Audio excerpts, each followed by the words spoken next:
Hello, I'm going to run through the setup and how to drive the Joy OHA chair. So if you sit in the chair and drop your hands down by your side, you'll feel various handles and adjustments. On the right hand side, there's a paddle which affects seat height. So if you pull that up, you'll drop down. If you take your weight off the seat, it will come back up. And that needs to be at a height where the angle between your thighs and your trunk are roughly 90 degrees. There is actually a seat angle adjustment as well. That's at the back. It's a handle down here, and I can actually affect the angle. So if you are suffering from back pain, having this forward tilt is quite a good idea to get you into more of an open sitting position, where your knees are lower than your hips. It just helps to encourage a more upright posture. Equally, if you're getting a bit tired or you're not certain about that position, you can turn that angle off by just pulling that lever back. So that's back in the neutral position. Seat depth can be changed. There's a paddle on the left hand side. So when I pull that up, I can actually move the seat depth backwards and forwards. I'm tall, so I'm going to pull the seat all the way out.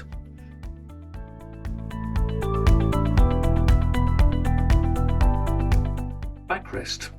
If you grab the backrest anywhere, you can hear some clicks. It's a ratchet adjustment. I can pull that all the way up, and then right at the very top, it will disengage and I can drop the backrest down to the bottom.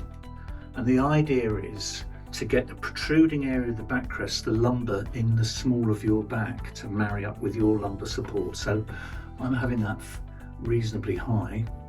And I can also, on the left hand side, there's an air pump. By squeezing the valve, the air pump, I can actually inflate the lumbar area to make it protrude a little bit more, to give me a bit more support. If I think I've done too much, I can press the button on top of the valve and it will let the air out. So you can play with that to get that in the desired position so that you really feel you're getting the support. Armrests, when my elbows and shoulders are relaxed and my forearms are at right angles, the armrest should just be hovering below your forearms. Not too high so that you end up shrugging, not too low so that you end up slouching, somewhere like that. If you're slimmer than me, you might decide to pull the actual armrests further back so that they're not clashing with the desk. And there's a final adjustment. Underneath there's a cam lock. I can release that and it actually affects the actual width of the arms as well. And then you pull that cam lock back into place to make them secure. So for a wider person, you might want the arms further afield, or if you've got broad shoulders, and if you're on the petite side, you might want to close those armrests in. Now finally, we've got to think about the movement. It's a good idea to keep the chair unlocked during the day. And there is a handle here which locks the chair in the upright position, but when you pull it up, you've actually unlocked it. You can actually deploy that lock in 4 or 5 settings so it stays locked, but we would encourage you to stay unlocked and move through the day. It encourages blood flow around the body, it strengthens your back, and when you first try this you might feel that the resistance is quite tough when you're pushing back, or it might be a bit loose.